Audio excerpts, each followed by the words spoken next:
ketika kita ditakdirkan bisa beramal sesuatu, nggak usah minta apa-apa lagi. Cukup katakan, ya Allah,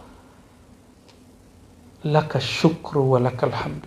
Terima kasih Engkau mengizinkan lidah yang pendosa ini menyebut namamu. Tubuh yang banyak maksiat dari ujung rambut sampai ujung kaki. Semuanya ada maksiat. Mata, kaki, kemaluan, semuanya ada maksiat. Sekarang Allah izinkan menyebut namanya dan dia bergetar. Itu bagi kita cukup. Kita nggak minta apa-apa lagi kepada Allah Subhanahu wa Ta'ala. Kalau sudah nyebut nama Allah, bersama Allah nggak? Ana ma'ahu idza dzakarani. Hadis Sahih Bukhari. Aku bersamanya jika dia membersamai zikir denganku. Antum zikir aja cukup. Karena sang punya nama tidak pernah pisah dari namanya. Nggak pernah pisah. Dekatnya sangat dekat sekali, tidak berjarak. Tapi dia bukan benda, maka jarak tidak berlaku kepadanya. Tempat tidak berlaku kepadanya. Kita serahkan kedekatan itu kepadanya. Ya. Gimana? Masih mau minta pahala? Enggak. Secara awam boleh. Antum minta pahala. Dan untuk kita semangat, kita kan baca faidah-faidah gitu ya. Siapa yang baca sholawat Jibril, maka dia akan dicinta makhluk. Ada kan? Oh, seneng. Tapi emang itu makhluk antum? Maksud kita ngamalin sholat Jibril untuk dicintai makhluk atau khalik? Makhluk atau khalik? Sholawat itu cari perhatian Allah lewat Nabi Muhammad sallallahu alaihi wasallam. Makanya hadisnya, man shalla alayya sallallahu alaihi asyramar. Siapa yang bersolat kepadaku, Allah bersolawat kepadanya 10 kali. Itu cara cari perhatian kepada Allah. Ya. Nah, dan maka kemudian disebutkan 1 sama dengan 10. Kalau 10 sama dengan 100. Kalau 100 sama 1000. Maka coba bayangkan jika orang bersolat seharinya 1000. Jika dia solat setiap hari 10.000. Fahuwa aulad nas indan Nabi SAW. Orang itu orang terdekat ring satunya Rasulullah SAW. Semula kita Al-Habib Ali Al-Jufri, kata beliau, jika engkau bangun tidur, lalu teringat cara Nabi bangun tidur, itulah sholawat hal. Maksudnya meniru gerak Nabi. Engkau bangun tidur, baca doa, yang dibaca Nabi, itu sholawat. Ketika engkau masuk ke tempat wudhu, lalu teringat cara wudhu Nabi. Tapi mungkin gak ingat Nabi kalau gak ada guru. Satu paket itu ke atas, sanad guru itu. Ya. Kita bolehlah sebut al-asanid al-muhammadiyah. Sanad-sanad masyayikh-masyayikh yang terhubung ke Nabi Muhammad sallallahu alaihi wasallam. Yang ajar, apalagi yang belajar. Ya.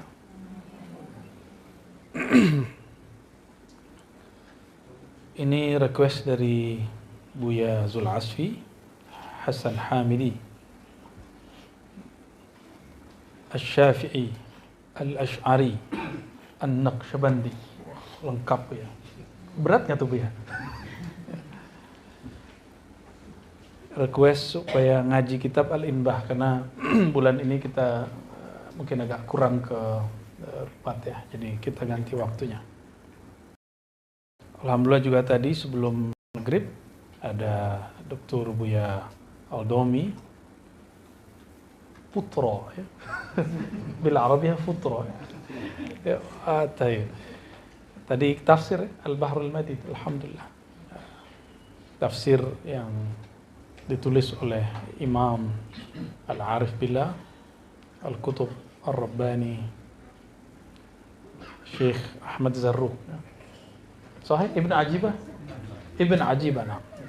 Kita kadang-kadang karena orang ini secara ilmu kembar, jadi sering ketukar-tukar sosoknya. Ya, Ahmad Zarruq sama.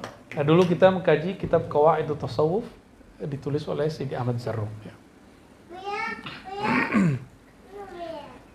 Barakallahu fikum. Nah, beliau ini juga Naqsyabandi As-Sammani. Ya. Udah doktor Naqsyabandi Sammani. Berat dia. Ada yang bertanya kepada saya, kok antum nisbat ke Syazili? Kapan ngambil Syazilinya? Pertama saya jawab bahwa nama Syazili di belakang saya itu nama hadiah dari guru saya. Ya.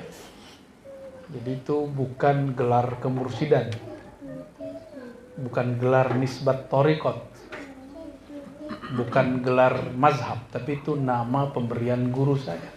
Ya. Jadi disebut Ar-Razi Hashim Syazili. Saya nggak tahu dari mana beliau ngasih nama Syazili. Saya kasih tahu beliau, kan dari dulu saya Naqsyabandi sama Samaniyah. Nggak, ente Syazili. Saya kasih nama Syazili. Jadi jangan salah faham. Dan alhamdulillah untuk Syaziliyah pun kita terhubung dari beberapa jalur masyayikh ya, yang masih hidup. Saya belajar tentang Nur Muhammad dari beliau, Syekh Abdul Rabb An-Nazari. Dulu saya tutup kajian Nur Muhammad setelah bertemu dengan beliau. Waktu itu ada Sidi Musa menemani. Apa yang dulu kita kaji semasa masih remaja itu, bahkan dari saya sebelum remaja, itu ada semua dalilnya oleh beliau dan ada semua rasionalisasinya. Jadi kenapa begini, kenapa begitu? Oh, ini bukan buatan guru-guru kampung ya. Jadi bahasannya sama. Kajian tentang Nur Nabi Muhammad SAW. Di situ mulailah saya membuka kajian Nur Muhammad sampai hari ini. Sampai hari ini ya. Itu Syekh Abdul Rabb Nazari. Ternyata beliau ini orang Yaman, lama pernah di Madinah, kemudian ke Mekah ya. Jadi Thariqah Syaziliyah yang sudah ditajdid oleh Sidi Mustafa Ahmad Mustafa Al-Alawi, seingat saya namanya ya. Beliau ini kemudian cabang Thariqahnya ini masih Darqawi. Jadi Syaziliyah itu seperti Naqsyabandi ada Khalidi, ini ada Syaziliyah Darqawiyah, itu masyhur ya, masyhur sekali di fil alam islami, di dunia Islam. Sedangkan beliau ini tadinya Darqawi, kemudian ditajdid oleh Sidi Ahmad Al-Alawi ini. Maka bernamalah Syaziliyah Al-Alawiyah. Dan saya lihat di sanad Syekh Yasin Al-Fadani, beliau pernah dapat terhubung kepada Mujaddid Thariqah Alawiyah Syaziliyah. Wiridnya sama, makanya semenjak saat itu kita diribat. Walaupun sebelum beliau saya sudah mengamalkan Hizb Bahar, sudah dapat aurat Syaziliyah dari beberapa masyayikh, namun resmi dapat aurat khasnya dari beliau ya.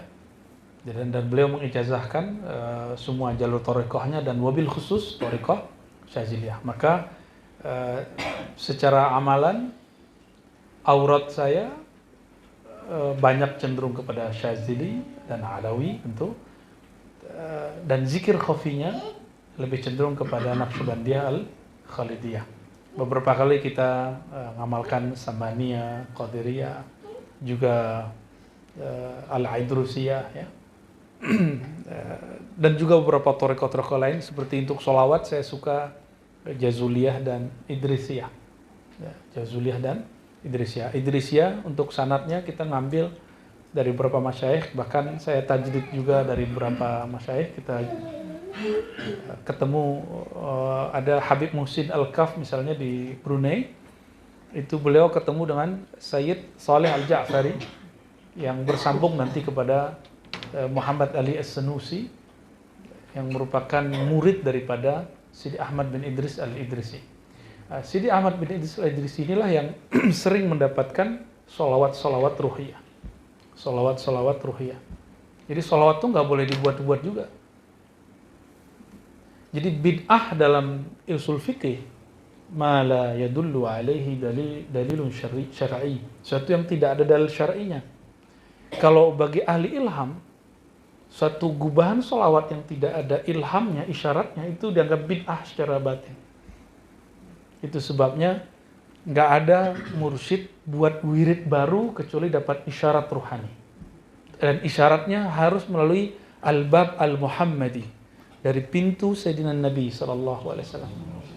Banyak orang nanya, Nabi Muhammad kan udah mati. Loh, ente kurang ngajar Nabi Muhammad mati. Ya. Yang boleh ngomong Nabi Muhammad mati itu cuma Allah. Afa immata, itu pengandaian. Jika dia mati. Nabi sebelum wafat ngomongnya apa? Rafiqul a'la, Rafiqul a'la.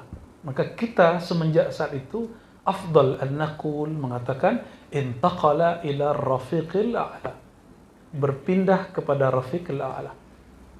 Gitu. Nanti apa maknanya tanya ke Buya Zul Asfi, apa makna rafiqul a'la itu ya.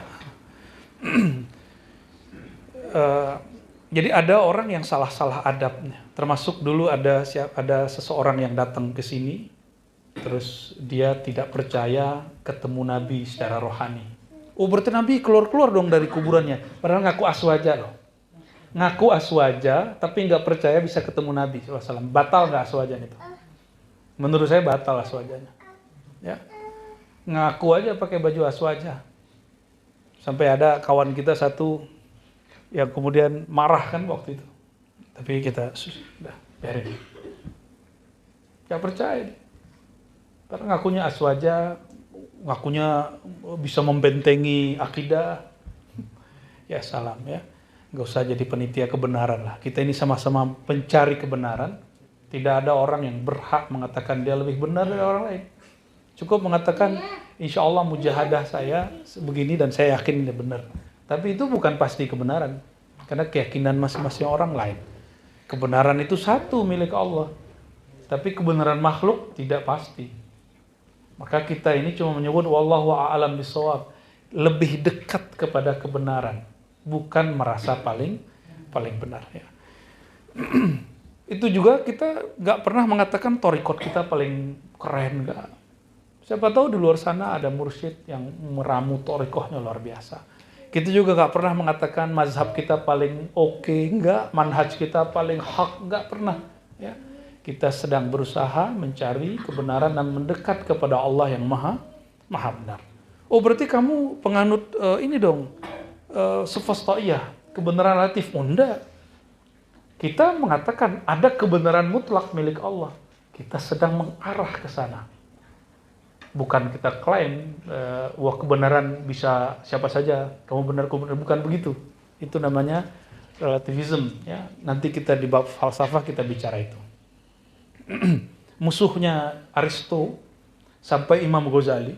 Jadi filsafat Yunani kuno, bukan Barat ya. Jadi banyak orang salah menyebut Aristoteles itu filosof Barat, keliru. Disebutnya Ancient Greek, ya. Al-Yunani atau Al-Ighriq Al-Qadim, Yunani kuno. Nah, karena Yunani itu dulu cakupannya luas. Ada Yunani yang asal, ada yang pengaruh Yunani. Pengaruhnya itu Turki, Yordan, sampai ke Alexandria. Ya, peradabannya hampir sama. Bahkan kemudian terjadi yang disebut Hellenism, yang nama putri saya yang ketiga diambil oleh istri saya dari situ. Sampai diprotes oleh beberapa akhwat ya. Kok namanya nama gereja? Saya rasa nama itu netral ya. Ya, gereja tidak pernah mengatakan itu hak cipta mereka juga ya kan. Dan itu terjadi di kalangan orang-orang pemikiran yang dulu dimusuhi gereja, tapi kemudian beberapa gereja sejak Thomas Aquina menerima, tuh antum bingung lagi nyebut nama itu kan. Dia kemudian menerima falsafah, lalu mencoba merasionalkan ajaran-ajaran ketuhanan Allah dia melalui jalur falsafah ya. Coba saya ganti.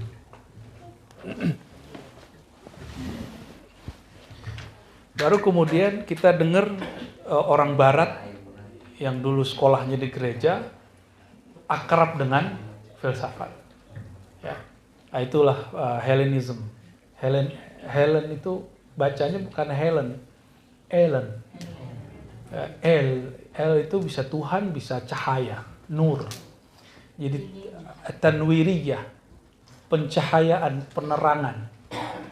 Jadi Hellenism itu artinya pertukaran budaya positif melalui keilmuan dan peradaban. Maka sampai ke negeri kita. Jadi dulu sampai kemana-mana itu. Itulah inspirasi nama Helena. Ya. Ya. Saya manggilnya Ellen karena sesuai dengan lahjahnya. Ellen Nur. Ya dia juga kan. Ellen Nur, Tanwir, Nur juga. Jadi jangan dikira saya yang narsis ngasih nama anak Hisham, Hushem itu yang narsis ibunya itu, yang uminya itu. Baik teman-teman semua yang dimuliakan Allah.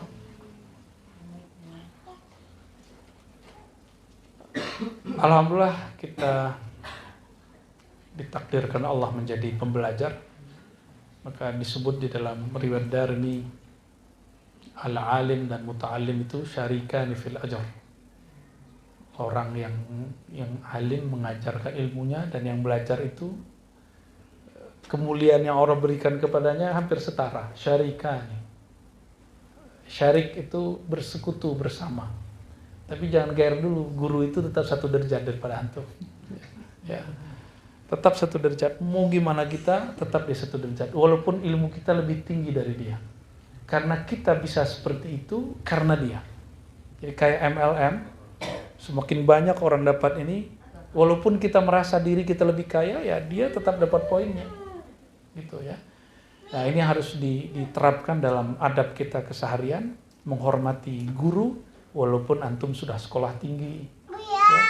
Nah, ini yang saya suka ngelihat Dr. Aldomi dan Buya Asfi itu ketemu kiai-kiai atau ustaz-ustaz di kampung yang nggak kuliah, mohon maaf, itu beliau masih cium tangan. Santri sana aja nggak cium tangan, cium tangan. Musyrik gitu ya. Itu yang saya suka dari beliau-beliau itu ya. Alhamdulillah sudah bisa mengelola egonya. Itu nggak mudah loh. Apalagi ini kan orang Sumatera, orang Padang kan. Tanya sama Datuk Dodo ini, kapan orang Padang mulai cium tangan guru? Baru belakangan kan?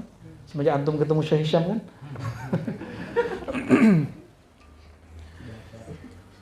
Bismillahirrahmanirrahim. Bisanadinal mutassil al-Imam Ibn Arabi. Ya, ini unik. Sanad kepada Ibnu Arabi itu melalui Syekh Ihsan Jampes Kediri. Jadi Maulana Sayyid Abuya Sayyid Muhammad Alawi Al-Maliki Qaddasallahu sirrahu, beliau ketika menyebutkan sanad Al-Futuhat Al-Makkiyah dan sanad Sunan Tirmizi, sanad Futuhat Makkiyah, begitu juga Syekh Yasin Al-Fadani. Syekh Yasin lebih tepatnya Syekh Yasin. Syekh Yasin Al-Fadani ketika menyebutkan sanad Al-Futuhat Al-Makkiyah itu melalui gurunya Syekh Ihsan Al-Kediri. Yang waktu itu sempat kok sedikit agak hot masalah nisbat kitab Sirajut Talibin, masih ingat ya? Itu kan orang di cetakan Timur Tengah ditulisnya Ihsan Al-Qadiri. Ya, padahal maksudnya Kediri. Ihsan Jampes. Ya. Syekh Ihsan ini ternyata ini semasa dengan Hadratus Syekh Hasyim Asy'ari qaddasallahu sirrahu. Beliau ini mutakhasis dalam ilmu ma'rifatullah. Saya ketika datang ke Gus Ali yang zuriat Mbah Yai Ahmad Dalhar yang semasa dengan Hadratus Syekh juga mengisahkan tentang beliau, Syekh Ihsan. Seingat saya. Nah, Syekh Yasin ketemu mereka. Dan kita beruntung berkat athar Syekh Yasin. Antum gak usah khawatir, walaupun ada seorang guru saya mengatakan memutus jalur saya lewat dia, gak apa-apa. Dia tetap guru saya. Sekali jadi guruku, sampai mati tetap saya anggap sebagai guru saya. Ya. Mau dia menghujat saya, ya gak apa-apa lah. Mungkin ya sifat insaniah lah, manusiawi. Mafi muskilah. Ya. Kita la nadha' fi qulubina ghillah. Ya. Kita doa kita kan begitu. La taj'al fi qulubina ghillah lil ladzina amanu. Jangan engkau tertaruh di kalbu kami ya Allah ghil. Ghil itu bisa hasad, iri, dengki, marah ya. Maka saya katakan khalas. Kita akan ngambil mauqif Imam Ghazali yang tidak pernah membicarakan gurunya Imam Zuhli. Enggak pernah, enggak ada satupun jarah. Ya. Ya, tapi ya kalau kita awal-awal terpancing dikit enggak apa-apa ya. Manusiawi itu kecuali aneh malaikat. Ya. Baik. Toh alhamdulillah saya dapat ijazah dari murid-murid Syekh Yasin itu sudah lama sebelum beliau, dan setelah beliau pun masih banyak. Ya. Kalau kita kumpulkan adalah puluhan. Cuma saya nggak usah sebutkan satu-satu. Karena Imam Suyuti itu nyindir orang yang suka sering-sering nyebut sanadnya. Takutnya ada iftikhar di situ, sombong. Ya. Jadi nggak ada masalah. Ya. Yang paling unik itu Imam Muslim. Imam Muslim mengatakan, semenjak hari ini aku akan buang riwayat siapa? Az-Zuhli. Seperti aku melempar jubahku. Ya, mirip-mirip juga seperti Imam Asy'ari itu ya. Mirip juga. Nah, saya nggak akan melakukan itu. Ya. Ma fi mushkilah. Nahnu la nukhasimu ahadan. Wa in khasamana. Ya, kita nggak memusuhi orang walaupun dia memusuhi kita. Ya. Dan jalur Syekh Yasin itu beliau menyebutkan sanad Futuhat Makkiyah dan semua kitab Imam Ibn Arabi melalui Syekh Ihsan Kediri. Nah, ini perlu jadi tanda syukur juga bagi kita bahwa sanadnya orang-orang dari tanah Jawi ini Nusantara semua, itu juga mu'tamad, ya. Bisa dijadikan sebagai pegangan dan sandaran. Ya. Qala Syekh Al-Akbar Muhyiddin Ibn Arabi qaddasallahu sirrahu wa rawahallahu ruhahu, at-tariqu ilallahi tariqani. Jalan menuju Allah itu ada dua. Yang pertama, tariqun qabla al-wusul. Jadi beliau nggak bagi jalan, kan jalan itu banyak kepada Allah.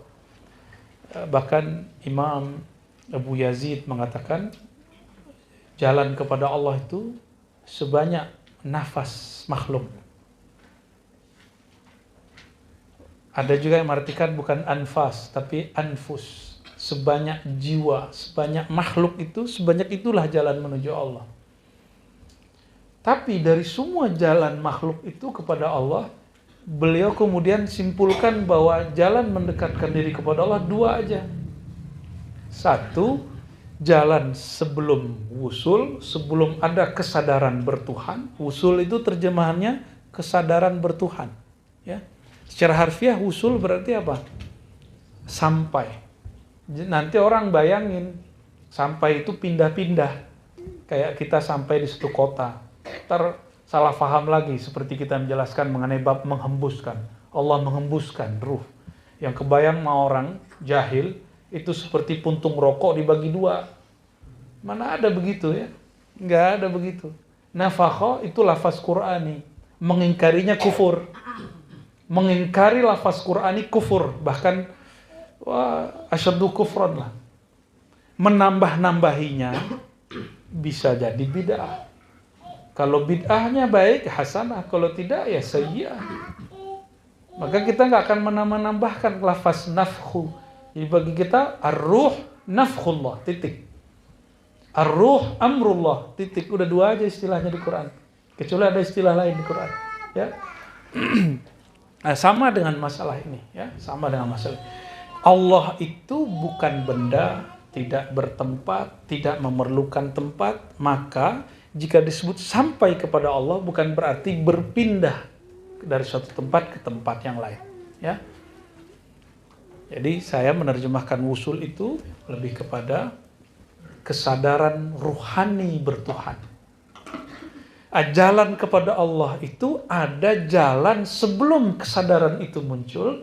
Yang kedua, jalan ba'dal wusul, setelah kesadaran itu muncul. Artinya apa?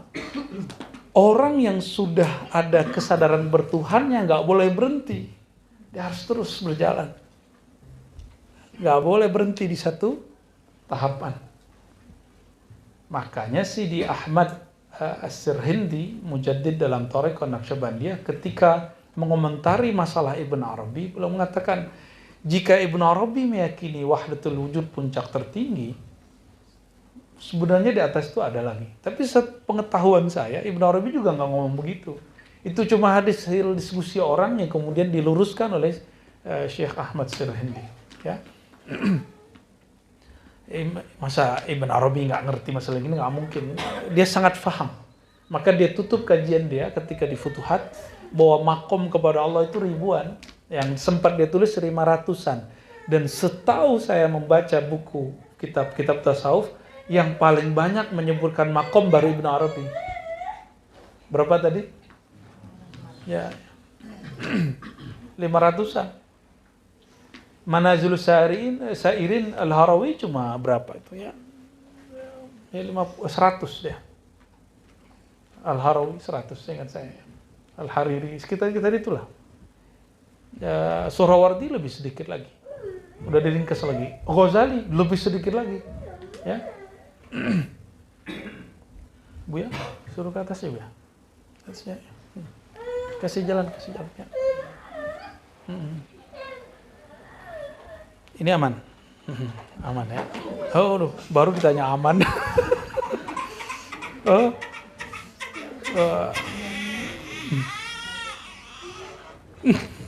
Allahumma sholli ala Muhammad.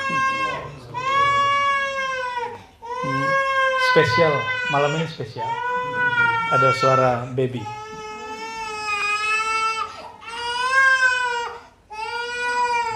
Halo sayang. Oke, wattariqun ba'dal wusul. Jadi ada jalan setelah mencapai kesadaran. Ini yang gampang dulu. Jadi dokter akhir dari perjalanan intelektual nggak, Bu ya? Jadi dokter.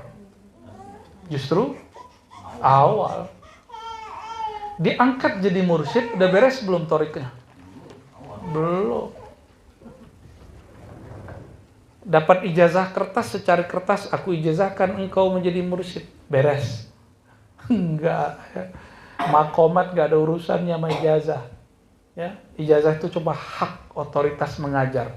Makomat itu urusan kita sama Allah. Urusan kita sama Allah. Jadi jangan kemudian jadi pemburu ijazah. Kalau hak antum pasti dikasih. Ya. Bahkan ada orang yang sudah sampai di makom itu nggak dikasih karena nggak manfaat. Manfaat itu ketika dia bisa berbagi dengan cara yang baik. Ada orang berbagi tapi norak, ada yang berbagi tapi ember, berbagi tapi nggak pada saat dan tempatnya, itu nggak akan dikasih walaupun makomnya tinggi. Ya, karena rahasia itu hanya diberi kepada orang yang mampu jaga rahasia. Amanah hanya diberikan kepada orang yang mampu menjaga dan menunaikannya tepat waktu. Mungkin tidak selalu benar, tapi minimal dia berusaha mencapai kebenaran itu. Ya. Jadi misalnya kalau sudah suluk 10 kali, terus sudah jadi mursyid, selesai. Enggak, di sinilah kebanyakan halal ya. Zallahnya orang-orang yang dapat ijazah, sudah nggak menjaga wirid lagi setelah dia dapat ijazah. Antum sholat sama aneh masih baca hizib nggak? Masih baca hizib, masih baca dalail, masih kan? Masih baca rotib kita. Ya, karena nafsiyah kita butuh dinetralkan dengan rotib dan wirid, tahlil khataman. Itu sebabnya saya menyarankan tiap Jumat siapapun yang mimpin zikir di sini, tolong datang. Nanti antum diuji. Datangnya karena sosok fulan atau karena Allah. Kan Nabi ngomongnya apa? Idza maratum bi riyadil jannah farta'u. Jika kamu melewati kebun-kebun surga, maka mampirlah dan farta'u. Farta'u itu bahasa Arabnya petiklah.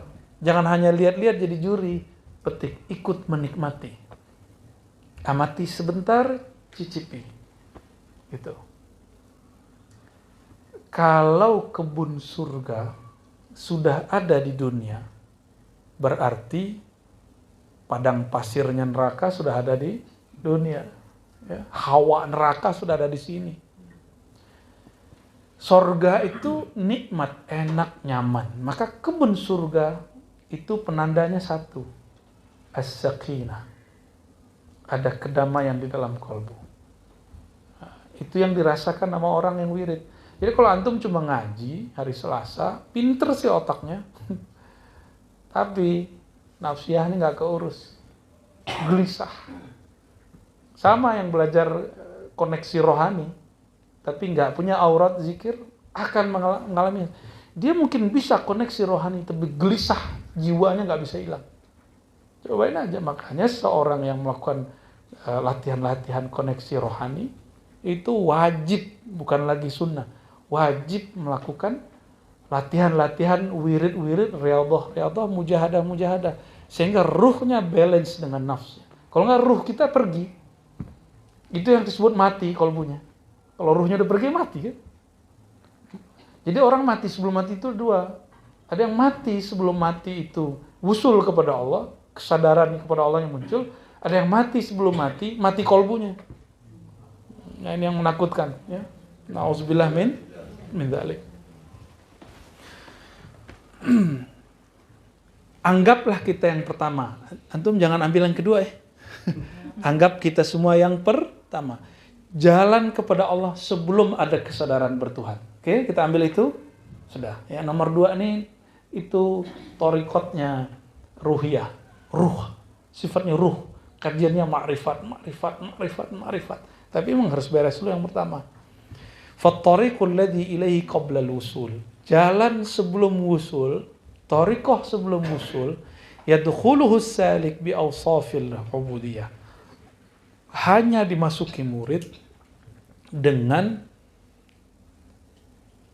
sesuatu yang bersifat penghambaan atau ubudiyah. Apa saja wirid, yang wirid itu membuat si murid menjadi hamba. Wirid ini disebut dengan at-tariq qabla al-usul, jalan sebelum usul. Ya. Dan ini kemudian makomnya dibagi-bagi. 1, 2, 3, 4, 5, 6, 7. Dia sebutkan 7, tapi dikatakan wa ashbaha dzalik, masih banyak lagi. Yang pertama adzillah. Ada makom yang mesti dilewati seorang hamba sebelum dia sampai ke usul. Adzillah. Zillah itu kehinaan. Orang yang hina itu, yang di makom zillah, penciriannya 1, an-nadamu. Dia menyesali dosa-dosanya. Dan kita sudah jelaskan berkali-kali, dosa itu tidak hanya dosa zahir, ada dosa batin. Ada dosa dari merasa tidak berdosa. Nah, ini yang berbahaya. Dosa dari merasa tidak berdosa. Maka saya minta ampun kepada Allah jika ada orang tersinggung dengan saya, tapi saya nggak merasa tersinggung. Antum tersinggung nggak nih ngomong? Betul. Serius ya? Kalau tersinggung berarti antum cari guru yang lain. Ya. Kalau murid tersinggung sama guru, berarti bukan kenapa-napa, antum nggak cocok aja, udah cari guru yang lain. Nanti kalau sudah hilang sifat, boleh ngaji lagi. Kenapa? Karena kita berguru itu emang untuk disayat-sayat kolbunya, dibersihin. Orang kalau ada tumor dibuang kan tumornya, dan buang tumor itu menyakitkan.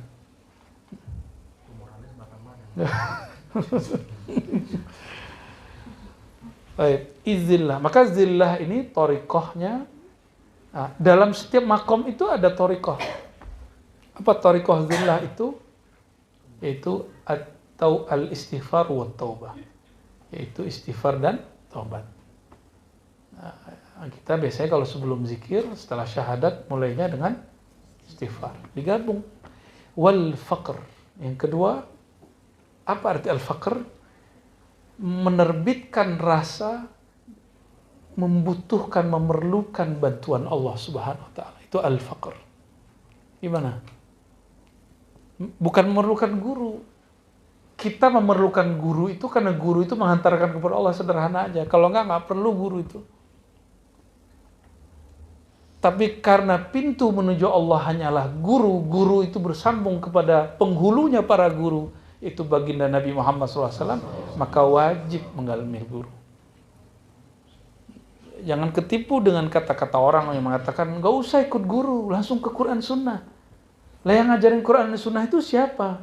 Guru. Dan orang yang ngomong ini, dia sedang menjadi guru. Kan sama kayak ngomong jangan ikut aneh, langsung Quran aja. Itu namanya GOBL.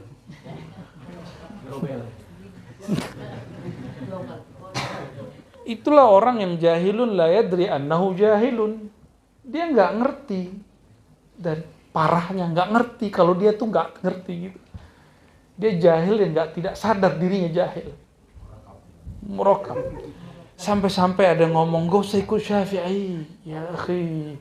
Hatta gak usah ikut sahabat Nabi, langsung ke Rasulullah. Pas kita tanya, ternyata maksudnya ikut Imam Bukhari, Imam Muslim. Jadi kalau baca Sahih Bukhari, berarti langsung ke Rasulullah. Berarti dia gak ngerti siapa Imam Bukhari, gak ngerti siapa Imam Muslim. Imam Bukhari ke Nabi langsung gak? Imam Bukhari ke Nabi paling dekat 3 orang. Jadi dia masih ngambil guru, dan gurunya hampir 2000. Jadi Imam Bukhari supaya wusul kepada Rasulullah, beliau punya guru berapa?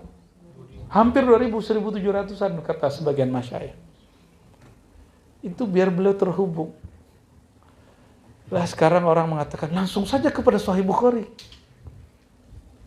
Dia nggak mikir sebelum abad ini, bahkan mungkin 50 tahun lalu, sedikit orang yang punya kitab Sahih Bukhari. Gimana cara kembali ke Sahih Bukhari? Sekarang mau buka Google beres. Ya, buka aplikasi Sahih Bukhari beres gitu ya. Sekarepmu ya. Beragama kok begitu. Yang mengatakan langsung kepada Allah, dia sudah berbohong atas nama Allah dan Rasul. Kenapa? Yang boleh langsung ke Allah itu cuma Rasul. Itu namanya wahyu. Jadi yang langsung dapat kepada Allah itu dia dapat wahyu. Ternyata maksud dia kepada Allah itu baca mushaf, bukan baca Quran. Ingat. Mushafnya bukan mushaf yang Arab, tapi terjemahan. Jadi berdebatlah kita di satu kota, saya nggak usah sebut namanya kotanya, ntar orang kota situ tersinggung lagi ya. Ustadz, ente itu baca kitab kuning, itu nggak benar. Langsung saja kepada Al-Quran. Saya tanya, Al-Quran yang mana bro? Nih saya bawa, ternyata cetakan Kementerian Agama. Alhamdulillah kertasnya masih agak kuning-kuning dikit.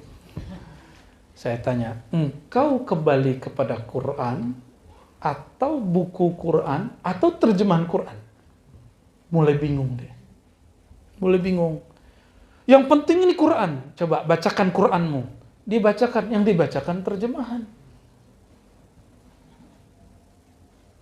Al-haqqu min rabbika itu diterjemahkan. Kebenaran itu dari Tuhanmu. Janganlah engkau merasa ragu. Saya bacain ayatnya. Kamu tahu nggak ayatnya? Nggak hafal. Nah, ini saya bacain ayatnya. Yang Quran itu yang saya baca atau yang ada di bukumu itu? Bingung lagi dia. Ini kalau ini mushaf lembaran Quran, bukan Quran. Apa beda lembaran Quran? Lembaran itu makhluk. Kertas makhluk bukan? Tinta makhluk. Sedangkan Quran bukan makhluk. Pusing lagi dia. Aduh, tobat aja lah. Gak tahu sekarang dia gimana ya. Ya. Dan dulu saya begitu. Kenapa saya berani debat dia? Karena saya hampir 3 tahun seperti itu. Jadi ya pola-pola pikirnya kita tahu. Ada versi ingkar sunnahnya, ada versi yang ke sunnahnya. Nah, yang sunnah kita jejel kita sodorin terus Al-Sahih Bukhari kan. Yang bawa Quran kita hadang terus terjemahan dia. Akhirnya ngaku terjemahan bukan Quran. Kita bisa menyadarkan orang yang sok-sok kembali ke Quran bahwa yang dia baca itu terjemahan Quran, bukan Quran. Karena terjemahan itu tafsir, disebut tafsir lafziyah atau tafsir tarjamah. Jadi membaca terjemahan Quran bukanlah Al-Quran. Ini penting digarisbawahi ya. Tarjamatul Quran laisat bi Quran. Jadi kita perlu al-faqr, karena memerlukan Allah itu, membutuhkan sentuhan Allah itu lewat guru. Karena al-syaikhu babullah, guru itu pintu menuju Allah. Kalau nggak usah jauh-jauh deh, baca Fatihah dulu bisa sendiri, pas lahir antum bisa sendiri nggak? Ya, Bismillahirrahmanirrahim, bisa nggak? Nggak bisa. Gimana? Dawami dulu lahir langsung bisa baca kulhu ya? Bisa? Enggak kan? Orang lahir nggak bisa bahasa apapun, nggak hafal ayat apapun. Maka menghafalkan satu ayat pun butuh guru. Terus dia ngomong nggak perlu guru, dianya guru. Ya, al-faqr ya. Jadi faqr itu keperluan kita, kebutuhan kita kepada Allah dimulai dari berguru. Ya, wal hajah. Nah, sama ini satu makna hajah. Wal ittirar. Nah, ittirar itu hanya akan terjadi jika kita dapat ujian. Apa arti ittirar? Keterpaksaan atau genting. Ada kondisi batin kita genting. Sekarang tuh ada namanya falsafah al-kepepetiyah. Ya, ilmu kepepet. Coba tanya kepada orang yang nulis makalah, skripsi, tesis, disertasi, itu sistem kebut semalam itu betul-betul bekerja. Yang buat laporan di kantor, sama? Sama nggak? Ya. Benernya sama ya? Sama semua. Jadi kalau kita bisa terpacu, kok bisa terpacu mau nulis makalah? Karena ada dosennya, ada timingnya, ada deadline-nya. Thoriqoh itu gunanya untuk buat deadline. Kenapa zikir 1.000, 5.000, 70.000 itu deadline? Siapa dosennya? Mursyid. Kadang ada asisten dosennya, khalifahnya, mursyidnya, wakil talqin, muqaddam, itu bagian-bagian dari sistem itu. Kenapa di kampus itu diterima, dalam thoriqoh nggak diterima? Sebelum ada kampus kita sudah ada begitu kok dari dulu, ya kan? Belum ada kampus UI, UIN, UI negeri. Itu sudah di surau-surau sudah begitu modelnya. Di majelis-majelis sudah begitu modelnya. Jadi teman-teman, sahabat-sahabat, saudaraku semua, metode pendidikan itu membuat orang akan terlatih ittirar. Setiap kali orang kepepet, kejepit, maka akan muncul potensi-potensinya. Selalu begitu. Kita ingin, oh susah. Dipepet terus sama gurunya, dipepet terus sama mentornya, dipepet terus sama pembimbingnya. Ya bisa kok. Kawan kita dulu ngaku nggak, ngeliat tulisan disertasi setebal ini kayaknya gila nulis itu. Enggak, sampai sekarang dia nggak gila. Bisa dia nulis. Yang gila itu orang gila masuk kampus, gila jadinya. Orang gila masuk thoriqoh, gila. Nggak ada orang masuk thoriqoh gila. Tapi kalau sudah basicnya nggak benar, keluarnya nggak benar. Insya Allah ya, sejauh yang kita tahu. Jadi ittirar, apa arti ittirar? Memunculkan rasa keterpaksaan, genting dan darurat. Dan itu bisanya lewat deadline. Kalau di thoriqoh namanya apa ya? Tauqid apa ya? Biasanya target-target angka sekian. Kenapa sholawat nariyah 4.444, tahlil 70.000 kali 7? Antum bayangin langsung stres ya? Enggak, jangan pusing mikirin itu. Kita dulu waktu kecil ngelihat ada orang bisa bikin rumah, pusing kita. Bisa bikin ini, bikin itu, bisa sekolah, bisa nulis. Tapi pas kita jalani pelan-pelan satu-satu. Jadi jangan langsung loncat. Itu alasannya kenapa ada thoriqoh sebelum usul. Jangan langsung loncat, saya pengen jadi wali aja langsung deh. Thoriq ba'dal usul, nggak bisa begitu. Mesti ada proses dulu dijalani. Ya, mesti ada. Maka orang yang nuduh kita ninggalin syariat itu dia ngayal dan berbohong atas nama kita, atas majelis kita. Ya. Boleh adu wirid sama Buya Zul Asfi enggak? Sama Buya Aldomi, banyakkan wiridan mereka dari yang nuduh-nuduh itu. Yang nuduh itu pakai Facebook sampai jam 12, jam 1 malam masih main Facebook. Lah kapan dia mau wiridan? Husnuzon aja. Mungkin dia wiridan jam 2. Mungkin, wallahu alam. Ngomenin orang ahli ma'rifat bahwa orang ini udah nggak pakai syariat, lah ngomenin ini sampai jam 1 malam. Habis itu tertidur sembari memegang handphone. Begitu pembela aswaja. Berhenti ente bela aswaja begitu. Aswaja gak butuh ente. Ya. Allah itu gak perlu dibantu sama orang-orang begitu. Dan Allah pada dasarnya tidak perlu bantuan siapa-siapa. Maka kalimat intansurullah yansurkum itu sama dengan fazkuruni azkurkum. Apa bedanya? Fazkuruni azkurkum. Ingatlah aku, sebutlah aku sebut kamu. Siapa yang duluan menyebut? Tapi zahir ayat, sebut aku sebut kamu. Tapi orang kalau belajar balaghah dan belajar asrar, di situ nggak ada fa, huruf ataf. Fazkuruni, fa'azkurakum, nggak ada. Atau fa'azkurkum, nggak ada. Sebutlah aku, maka aku sebut kamu. Bukan fazkuruni, langsung azkurkum. Jadi ini bukan masalah, ini bersamaan. Maka kita tanya, yang lebih dulu ada siapa? Allah itu tidak pernah tidak ada. Itu makna daripada huwal awwalu. La yasbiquhul adamu. Tidak pernah tidak ada. Terus kapan dia berhenti? Sekali dia menyebut kamu, dia selalu menyebutmu. Gitu. Sekali Allah nyebut kita, selama-lamanya kita disebut. Karena dia qadim, dia baqa. Tapi sekali kita menyebut dia, belum tentu kita menyebut dia lagi. Sekali Allah memandang kalbu hamba dengan ridha, selama-lamanya Allah ridha.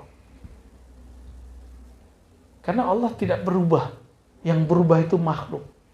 Itulah maksud dari pembukaan risalah Al-Qushairiyah ketika ditanya Imam Abul Qasim Junaid Al-Baghdadi, apa hakikat tauhid? Jawaban beliau apa? Ifradul qidami anil hadas. Engkau mampu membedakan, mentamjizkan, mengesahkan mana yang hadis, mana yang qadim, mana yang sebenarnya pantas diesahkan. Mana yang kemudian yang tidak pernah tidak ada itu. Jadi kita bisa zikir kenapa?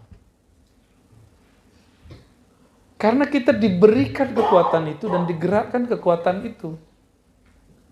Masih merasa pantas minta pahala. Kita bisa baca namanya dia yang bantu. Allahumma a'inni ala dzikrika.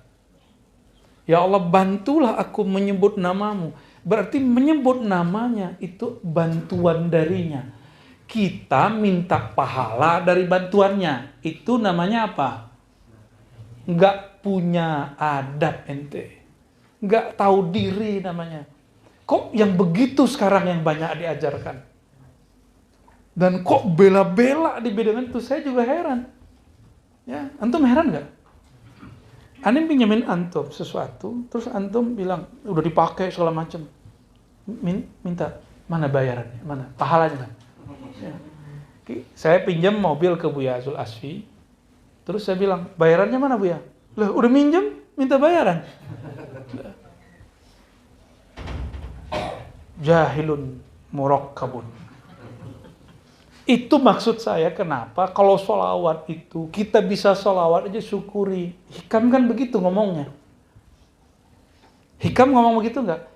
Cukuplah balasanmu bahwa engkau dinisbatkan kepada amalmu. Qad aflahal mu'minun alladzina hum fi salatihim. Padahal hayya 'alas shalah jawabannya apa? La haula wala. Aku enggak mampu salat kecuali Allah gerakkan. Terus Allah katakan orang beriman yang beruntung itu yang fi sholatihim, yang mereka punya sholat. Tuh. Sholatihim itu kan kalau terjemahan bebas gitu ya, boleh nggak ya? Yani sahih terjemati, kalau kan fi khata. Ya, kalau disebutkan itu keberuntungan mereka, indikator pertamanya sholat yang mereka punya itu khusyuk. Kata Imam Nu'ta'ilah. Inilah pahala yang pantas bagimu ketika amal yang bukan engkaulah penyebabnya disebutkan punyamu. Inilah ajar, ganjaran terbaik yang Allah berikan. Ya, itu hadiah terbaik. Baca Quran, ini mata punya siapa? Lidah punya siapa? Yang menggerakkan hati siapa? Terus antum minta pahala. Hikam kan sesederhana itu. Loh kok ada orang masih protes gitu? Itu tauhid yang diajarkan oleh Nabi SAW, yang diajarkan oleh para ulama, para aulia, para mursyidin. Kok orang masih ingkar? Ya sudah, kita nggak maksain orang kok. Yang nggak mau naik makom ya selesai. Kan makom ini ini makom. Jadi makomat sebelum usul itu bisa disetting, bisa dibuat kurikulumnya. Ya, ada planningnya. Ini ilmiah. Ilmiah itu letaknya di akal. Tapi yang setelah ini nggak bisa, dia ngikutin hal rohani. Kalau ini bisa ditarget. Dan bisa diukur. Istighfar kesekian, zikir kesekian. Kenapa Nabi memberikan zikir 33, 70, 100? Karena itu angka-angka sakti. Ya, maka setiap zikir mesti diganjilkan. Innallaha witrun yuhibbul witra. Hatta antum nggak dapat kenyamanan, misalnya zikir tuh kok nggak kasyaf ya? Kok zikir nggak ngalamin yang dulu getaran itu ya? Nggak usah. Yang penting bisa nyebut namanya. Yang nama ini kalau disebut oleh langit-langit bergetar beginilah gitu. Rasanya nyebut nama Allah getar. Nyebut nama Allah di kolbu pertama kali pasti dia bergetar. Karena kolbul mu'min itu bahasa lainnya Baitullah, bahasa ahlul ma'rifatnya Arsyullah. Ada aras yang zahir, itulah aras yang Nabi naik secara rohani dan fisik. Ada aras batin. Apa itu? Kolbul mu'min. Bukan di kitab, ada semua di kitab. Itu bukan perkataan Ar-Razi yang hina ini, ya, yang jahil ini. Perkataan masyayikh. Oleh karena itu, ikhwah yang makan Allah, ketika kita ditakdirkan bisa beramal sesuatu, nggak usah minta apa-apa lagi. Cukup katakan, ya Allah, laka syukru wa lakal hamdu. Terima kasih engkau mengizinkan lidah yang pendosa ini menyebut namamu. Tubuh yang banyak maksiat dari ujung rambut sampai ujung kaki. Semuanya ada maksiat, mata, kaki, kemaluan, semuanya ada maksiat. Sekarang Allah izinkan menyebut namanya dan dia bergetar. Itu bagi kita cukup. Kita nggak minta apa-apa lagi kepada Allah Subhanahu wa Ta'ala. Kalau sudah nyebut nama Allah, bersama Allah nggak? Ana ma'ahu idza dzakarani. Hadis Sahih Bukhari. Aku bersamanya jika dia membersamai zikir denganku. Antum zikir aja cukup. Karena sang punya nama tidak pernah pisah dari namanya. Nggak pernah pisah. Dekatnya, sangat dekat sekali, tidak berjarak. Tapi dia bukan benda, maka jarak tidak berlaku kepadanya. Tempat tidak berlaku kepadanya. Kita serahkan kedekatan itu kepadanya. Ya? Gimana? Masih mau minta pahala? Enggak. Secara awam boleh. Antum minta pahala. Dan untuk kita semangat, kita kan baca faidah-faidah gitu ya. Siapa yang baca sholawat Jibril, maka dia akan dicinta makhluk. Ada kan? Oh seneng. Tapi emang itu makhluk antum. Maksud kita ngamalin sholat Jibril. Untuk dicintai makhluk atau khalik? Makhluk apa khalik? Sholawat itu cari perhatian Allah lewat Nabi Muhammad sallallahu alaihi wasallam. Makanya hadisnya man shalla alayya sallallahu alaihi asyramar. Siapa yang bersolat kepadaku, Allah bersolawat kepadanya 10 kali. Itu cara cari perhatian kepada Allah. Ya. Nah, dan maka kemudian disebutkan 1 sama dengan 10. Kalau 10 sama dengan 100. Kalau 100 sama 1000. Maka coba bayangkan jika orang bersolat seharinya 1000. Jika dia solat setiap hari 10.000. Fahuwa aulad nas indan Nabi SAW. Orang itu orang terdekat ring satunya Rasulullah SAW. Maka guru kita yang berwafat. Ya, berwafat di orang-orang Betawi ya. Dia mastur. Ditanya sama orang. Beliau ini kan makomatnya Masya Allah. Ruhaninya. Saya nggak usah sebut nanti banyak lagi nggak percaya. Ditanya sama orang, Pak Kiai, bisa seperti ini tuh gimana ceritanya? Apa jawaban beliau? Saya dari bangun tidur sampai tidur lagi tidak luput dari bersolawat kepada baginda Nabi Muhammad SAW. Berarti solawat dia nggak hanya pakai komat kamit, dia juga solawat dengan ruhnya, dengan nafasnya, dengan geraknya. Ketemulah kita Al-Habib Ali Al-Jufri. Kata beliau, jika engkau bangun tidur, lalu teringat cara Nabi bangun tidur, itulah sholawat hal. Maksudnya meniru gerak Nabi. Engkau bangun tidur, baca doa, yang dibaca Nabi, itu sholawat. Ketika engkau masuk ke tempat wudhu, lalu teringat cara wudhu Nabi. Tapi mungkin gak ingat Nabi kalau gak ada guru. Satu paket itu ke atas, sanad guru itu. Ya, kita bolehlah sebut al-asanid al-muhammadiyah. Sanad-sanad masyayikh yang terhubung ke Nabi Muhammad sallallahu alaihi wasallam. Maka ikhwah yang makan Allah, at-tariq qabla al-wusul, salah satunya ittirar. Dan itu hanya bisa lewat digembleng oleh guru yang pernah mengalami ini. Mungkinkah orang yang tidak pernah berenang mengajari renang setelah membaca 1000 buku tentang renang, menonton 1000 video renang, bisa nggak dia jadi komentator? Bisa. Maka yang banyak komentar itu rata-rata orang-orang yang cuma baca teori dan melihat teori, tidak berkomentar. Orang yang berkomentar itu rata-rata tidak praktisi. Nah, kita nggak usah yang begitu. Kita ambil yang langsung praktek. Ya. Perbanyak praktek daripada kalam. Ya.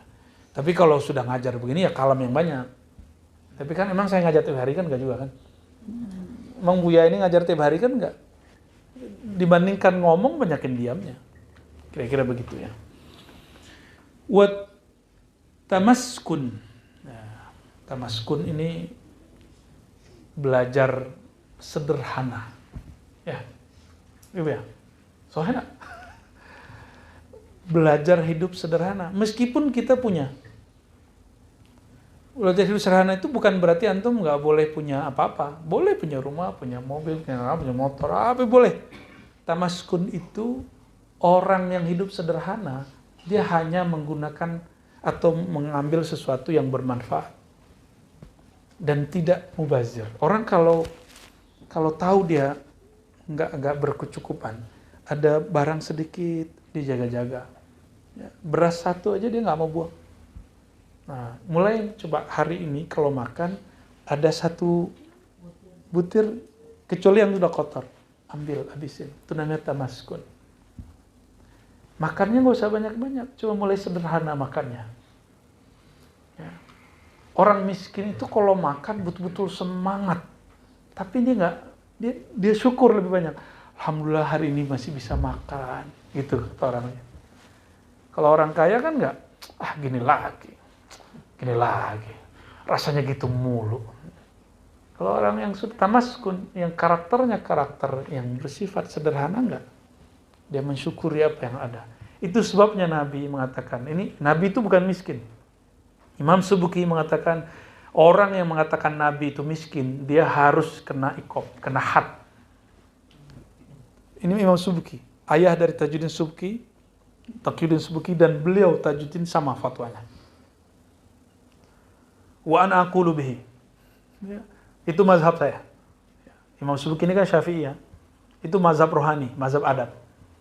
Kita nggak boleh mengatakan Nabi itu miskin. Nabi itu bergaya miskin. Gimana mau miskin? Istrinya 13. Maharnya Masya Allah. Maharnya untuk Sayyidah Aisyah 100 onta. 1 onta anggaplah yang paling murah 20 juta. 100 onta piro? 20 kali 100 kam. Berapa? 2M. 2M. Pak Syam kali yang punya duit segitu. Ya. Lebih dia, lebih. Alhamdulillah. Ya. Temen ini nggak yakin ya, Pak Sulaiman nggak yakin. Antum bayangin, masing-masing istri Nabi itu ada khodamnya, ada kendaraannya, ada rumahnya. Ada pembantunya, ada budaknya malah. Budak tuh dibeli loh. Tapi Nabi nggak tahu, Nabi kan dapat persenan dari Baitul Mal. Tapi kan itu ngurusnya luar biasa, fasilitas.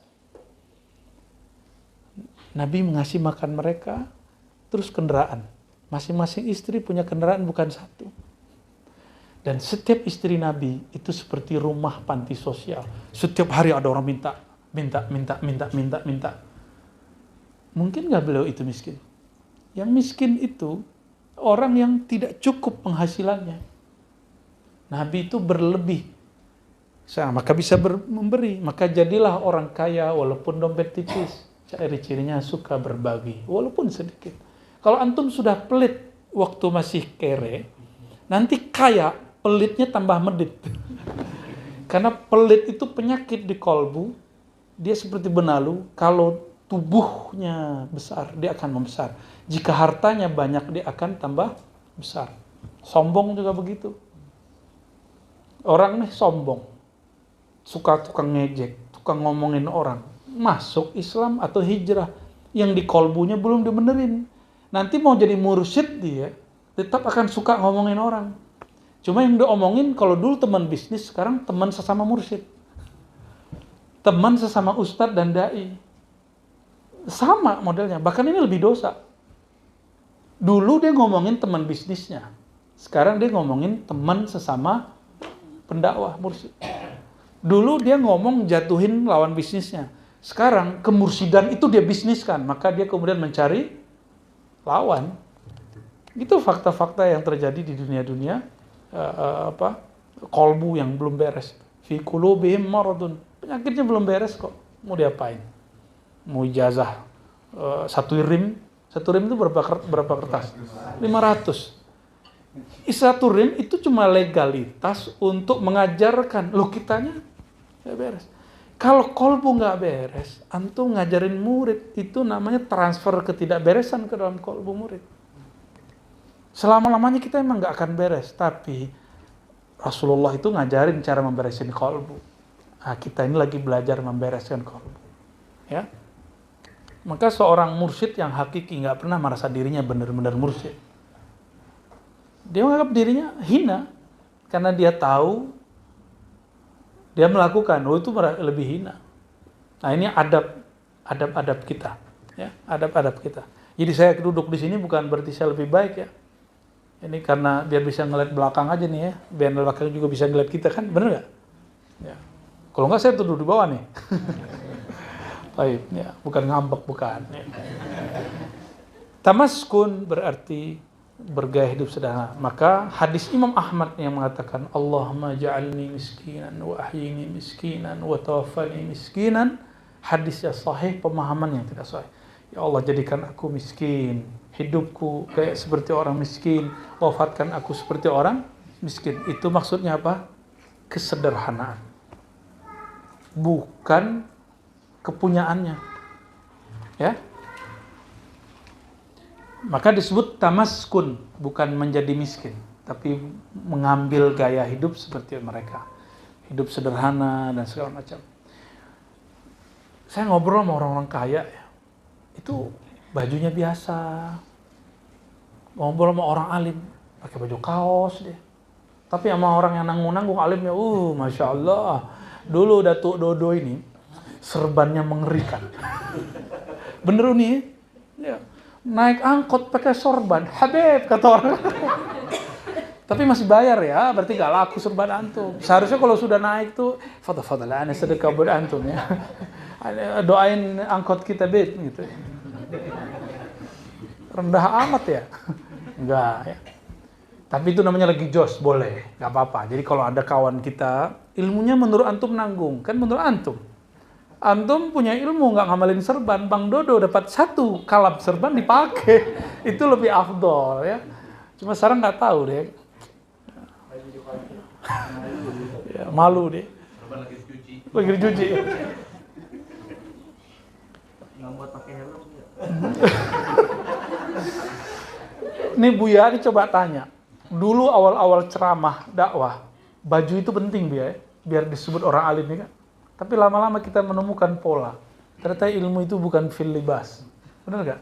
Kemanisan dakwah itu bukan pada performan, bukan pada Ya gaya yang keren, gaya mustad, gaya ngebit. Enggak. Tapi betapa indahnya jika emang sudah alim, emang sayyid, terus pakaiannya begitu. Itu 2 kali dia dapat. Karena berpakaian seperti itu bagian dari adab, terutama lagi ngaji. Ingat, adab itu harus sesuai dengan mahal dan makan. Tempat, mahallu, tempatnya, dan zamanu, waktunya. Ngerti maksudnya? Ya. Jangankan di sinilah, di barat aja, itu orang kalau nonton konser musik orkestra, itu ada pakaian khususnya. Orang barat tuh. Ada jas khususnya. Ya, apa? Dress code. So amat nyebutnya. Tapi antum, saya kaget di Timur Tengah pengajian pakai baju kaos. Orang Indonesia lah yang alhamdulillah kalau ngaji itu rapi. Yang pakai baju kaos nggak usah merasa tersinggung, biasa aja ya. Syekh Ali Jum'ah itu ulama besar di Al-Azhar. Di masjid beliau, zawiyah beliau, itu kalau pas diputer kameranya, kita kaget. Yang pakai kopiah kayak Buya ini nggak berapa orang. Apalagi yang pakai turbus Azhar itu nggak banyak.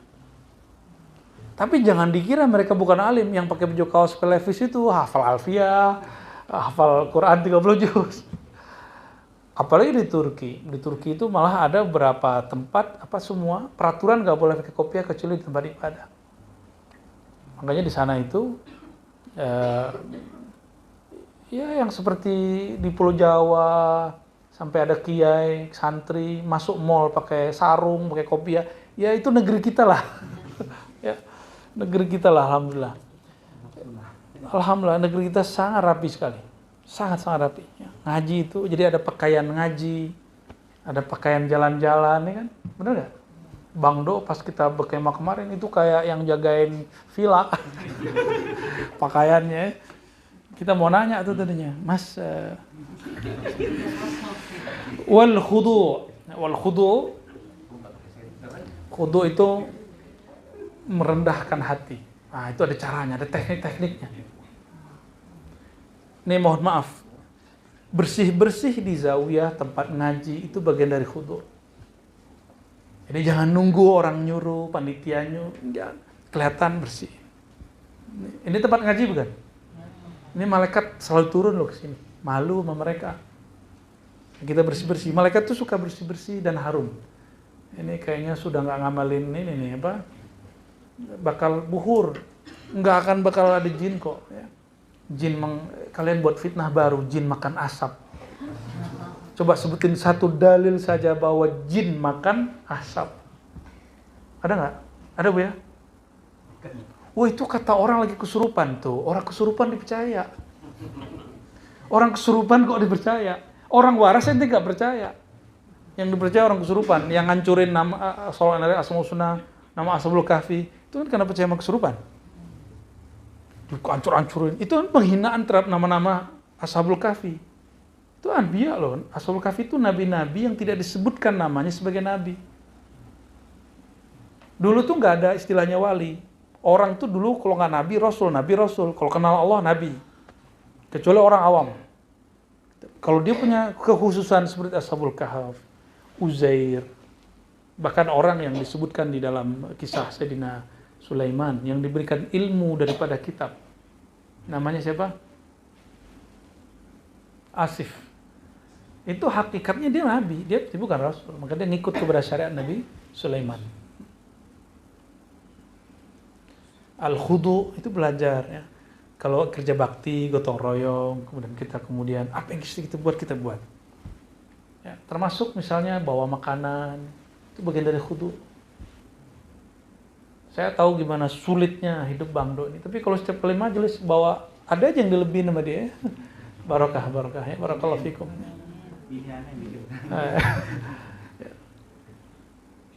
Itu ajib. Itu gaya orang-orang kampung. Kita di kampung dulu di Padang, setiap kali ada majelis pasti bawa makanan. Jadi datuknya antum sahih ya. alhamdulillah. Tapi jangan begitu juga, ntar kalau di sini harus konfirmasi ya, ntar bawa makanan semua, bingung siapa yang makan. Ya ini cuma contoh bagaimana cara khudu.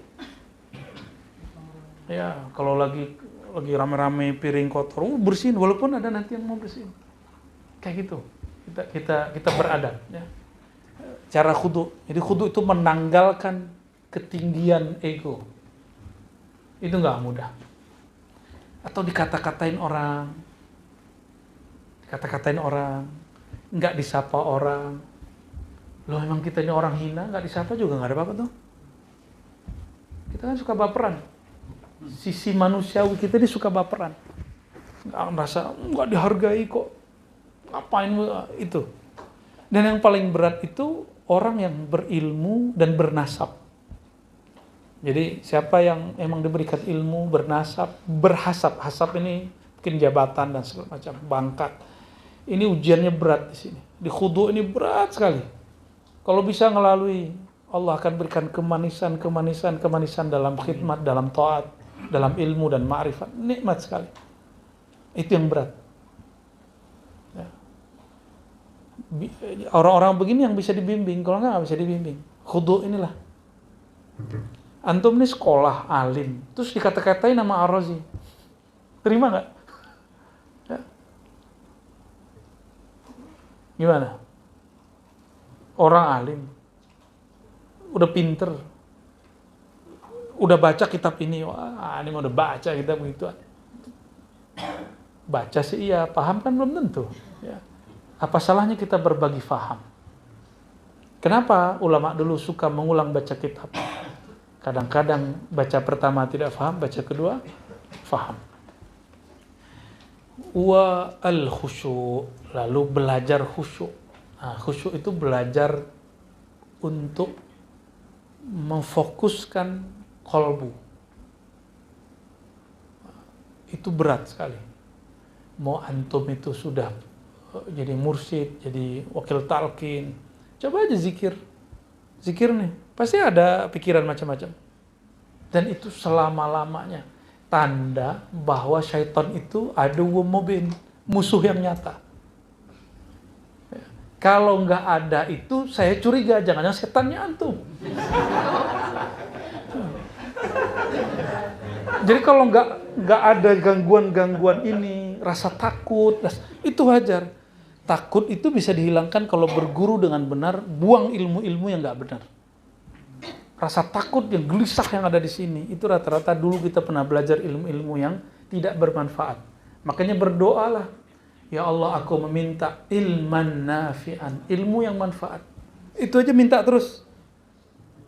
Udah sering belum minta begitu? Allahumma inna nas'aluka ilman nafi'an. Ya Allah, yang aku minta ilmu yang manfaat. Ilmu kan banyak.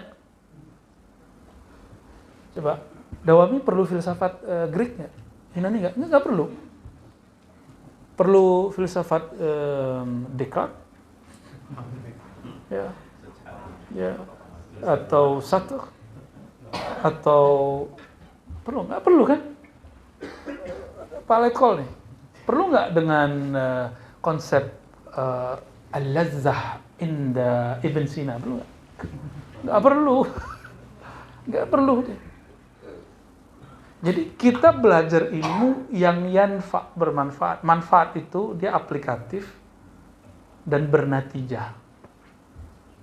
Dia langsung bisa diamalkan, mudah diamalkan, dan ada natijahnya.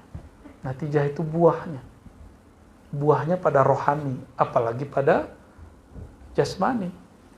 Pada materi, apalagi pada materi. Nah itu belajar khusyuk.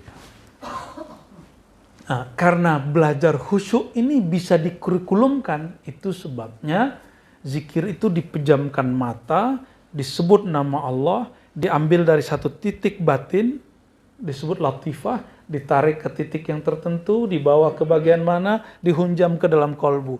Itu namanya belajar khusyuk. Kalau khusyuknya sudah datang, perlu nggak titik-titik itu? Nggak perlu, itu cuma metode. Ya, cuma metode aja. Dulu kita belajar halus, kasar. Masih dapat nggak? Lora Ali masih dapat. Beneran. Waktu kelas 1 SD, halus, kasar. Udah nggak dapet ya. Umur antum kayaknya nggak dapet. Bapak masih dapat? Ya? Wah, ada Wami nggak dapat. Kalau umur Pak Letkol masih dapat. 2 buya kita, 3 buya ini. 4 buya berarti itu. 5 mano. 4 ini masih dapat nih. Apalagi wajah-wajahnya sudah halus kasar. Allahumma sholli ala Muhammad. Sekarang kalau nulis perlu nggak pakai halus kasar? Nggak perlu lagi. Ngetik dulu ngelihat kan ada angka apa simbol-simbolnya mesti dilihat. Sekarang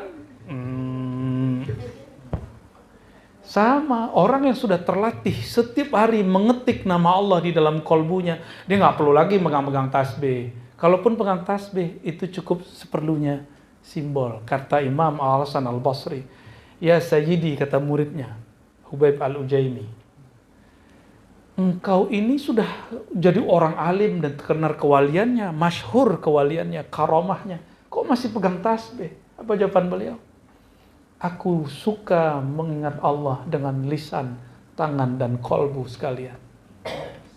Dan aku tidak akan meninggalkan apa yang aku dapat sebelum wusul, setelah aku wusul. Inilah yang kita ambil. Ini thariqah sufiyah. Thariqah sufiyah beda dengan malamatiyah. Jalur kita ribat, kita dari awal insya Allah konsisten di akidah Ahlussunnah wal Jamaah, Asy'ariyah, Maturidiyah, fikih Syafi'i. Ada muftinya di sini. Ada ijazahnya loh. Beliau bertiga ini dapat ijazah. Bener, segala cek. Udah mursal. Dapat ijazah walaupun dia dulu lupa sama ijazahnya. Dapat ijazah. Dan kita fikih Syafi'i. Maka di Ribat Putri masih belajar fikih Syafi'i. Ya. Masih belajar. Minimal Sunan Nasa'i, nanti kan dipretelin sama Bu Yasfi, ini yang Syafi'inya ini gitu. Karena Imam Tirmizi itu dia nyebutin beberapa kaul, nanti guru lah yang akan mengasih tahu ini yang kita ambil, yang ditarjih atau dipilih sama guru ya. Dan dalam tasawuf kita tasawuf yang masih menggunakan thariqah sufiyah, thariqah yang menjadikan syariat sebagai dasar, ya, thariqat sebagai jalan, hakikat sebagai pencapaian, dan makrifat sebagai hadiah dari Allah Subhanahu wa Ta'ala. Enggak lepas. Orang fitnah ini itu urusan mereka. Ya. Kalau ada kesalahan di kita wajar, kita kan bukan orang yang maksum. Anak Dato Dodo namanya maksum. Maksum kita nggak terpelihara dari dosa. Kecuali orang itu yang menuduh Buya Zul Asfi ini diribat nih jadi kaya gitu ya. Mungkin dia nggak pernah salah kali ya seumur hidupnya ya. Kalau kita kulli yaum, setiap hari kita melakukan kesalahan, benar nggak? Nggak salah lisan, salah mata, nggak telinga, tangan, kaki, itu semuanya ada. Nggak ada nggak zahir, batin, qalbu. Nggak di lisan, di jari-jari, sosial media. Hari ini tuh betul-betul dosa jari-jari itu nggak tahu deh. Betul-betul banyak sekali. Orang tuh kayaknya nggak mikir dulu mau komentar apa, mau buat status apa. Ya. Wallahu a'lam bishawab, yang nanti akan dilihat oleh orang-orang yang tidak menganggap komentarnya itu sebagai sesuatu yang harus dipertanggungjawabkan. Ya. Wal khusyu', jadi latihan khusyu' itulah latihan-latihan kerohanian, riyadhah yang telah dirumuskan dalam thariqah ya. Kalau di TKN Qadiriyah Naqsyabandiyah, kita terhubung juga TKN lewat Bahyai Ahmad Halwani, masih hidup ya di Magelang. Beliau concern dan istiqomah mengajarkan ini dan mengijazahkan siapa yang perlu beliau ijazahkan. Beliau ini mengajarkan murid-murid kalau la ilaha illallah 165, ada zikir sekian, itu sebenarnya belajar khusyuk. Begitu juga Abah Anom, Allah yarham, Abah Habib Lutfi, sama semua mursyid begitu. Ya, ini baru torik qablal khusyuk. ya, wa asbah dzalik. Masih banyak bab-bab yang lain, ya, termasuk riadoh angka-angka itu masuk ke sana ya. Jadi teman-teman jangan tuduh orang-orang yang berzikir dengan hitungan itu sedang bertransaksi, tidak. Sedang ngitung-ngitung zikir kepada Allah, enggak. Allah enggak perlu zikir. Kita sedang melatih diri, bukan sedang membayar Tuhan dengan zikir-zikir itu ya. Semoga Allah Ta'ala mengistiqomahkan semua yang Ia ridhoi selama kita masih di dunia ini. Dan Allah wafatkan kita dalam keadaan husnul khatimah dengan syafaat baginda Nabi Muhammad sallallahu alaihi wasallam, Nabiyur Rahmah. Allahumma bihaqqi sayyidina Muhammad sallallahu alaihi wasallam, ya Allah, dengan kemuliaan Nabi Muhammad sallallahu alaihi wasallam, jadikan kami umat Nabi Muhammad sallallahu alaihi wasallam yang berhak mendapatkan syafaat bantuan Nabi Muhammad sallallahu alaihi wasallam. Allahumma ya muqallibal qulub, wahai yang membolak-balik hati kami, Engkau Maha tahu setelah ini apa perubahan hati kami. Kami tidak tahu ya Allah, Engkaulah yang Maha tahu. Namun ya Allah, rahmat dan kasih sayang-Mu akan menjaga perubahan-perubahan kami. Fasrifna ya Allah ila ahsanil ahwal. Maka jika Engkau tetap mengubah kami, ubahlah kami ke arah yang lebih Engkau ridhai. Allahumma ya Allah ya Nur, ij'alna nura. Ya Allah, jadikan kami bercahaya, bercahaya pada pandangan kami, pendengaran kami, perkataan kami, sikap kami, paham kami, dan juga cahaya di dalam kalbu kami dengan zikir dan ma'rifat kepadamu. Allahumma ya Allah, kami ini selalu terhijab dengan dosa-dosa kami, terhijab dengan diri kami, sedangkan Engkau Maha Suci daripada semua hijab.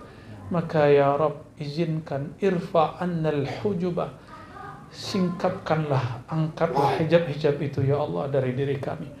Allahumma bihaqqi sayyidina Muhammad sallallahu alaihi wasallam, fashfa'na fid darain wa akrimna bi ru'yatihi fi darain. Allahumma ya Allah, muliakanlah kami dengan izin darimu ya Allah, untuk memandang wajahnya yang mulia, wajah yang mana pernah memandang wajahmu ya Allah.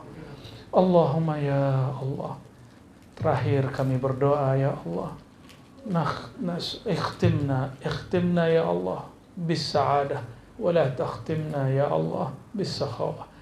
Jika Engkau tutup hidup kami ya Allah, tutuplah kami dengan sa'adah, dengan kebahagiaan memandang wajah rububiyahmu, memandang keridhaan nabimu, memandang syafaat baginda Nabi Muhammad sallallahu alaihi wasallam. Dan jika Engkau takdirkan kami bertemu mungkar dan nakir ya Allah, bantulah kami, ilhamilah kami menjawab mana yang sepatutnya kami menjawab ya Rabb. Rabbana atina fid dunya hasanah wa fil akhirati hasanah wa qina adzaban nar. Wa sallallahu ala nabiyyina Muhammad walhamdulillahi rabbil alamin. Al-Fatihah.